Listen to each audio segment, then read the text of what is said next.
Now, when we talk about the Fed, something that I would encourage everyone to look at moving forward isn't just a discussion of rate hikes, but it's also a discussion of credit and how the Fed doesn't just control rates, but they also control how banks lend money.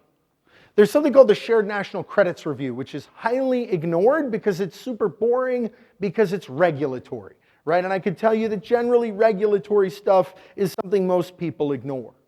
On November 5th of last year, the report was issued. Sounds a little less boring when you read it. Shared National Credits Review notes high credit risk and weaknesses related to leveraged lending and oil and gas. What this says, there's a lot of text, so I'll read it to you. It says, "Dear banks, don't give any more money to oil and gas. Love the Fed." Right? That's what the text says. And there's some numbers in there. What the numbers actually say is that oil and gas bad debt went up 400% in a year. Right? This was issued when the closing price of WTI was $45.20 on November 5th of 2015. Right? So this is really important. At the meeting that the Atlanta Fed held this year in Amelia Island, the same one with 100 economists and different Fed officials and central bank presidents, I asked regulators who wrote this report, the OCC, the Office of the Comptroller of the Currency, the FDIC, and the Fed, and I said, this seemed really important. Is no one paying attention to this? Does no one care? To a person, they laughed, shook their head, and said, we don't know why no one's paying attention to this. This is really important. We don't know why, but this is really important. Now, I tell you that while the Fed has introduced the dot plot, and now, Alan Greenspan never did a press conference with a Fed release, right? But Janet Yellen has done every one. Ben Bernanke is the one who rolled that out. You've got the Fed funds member forecasts and a lot more communication in Fed speak than you've ever had before.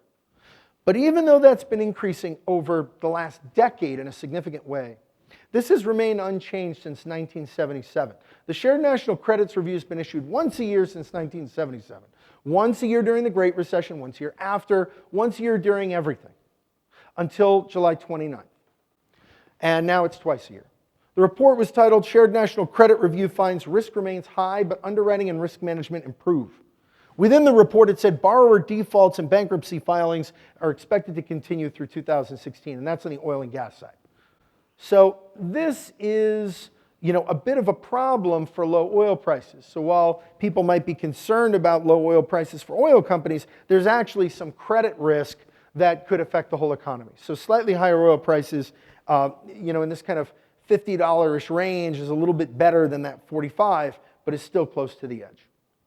That's going to, by the way, prevent lots and lots of shale drilling, right?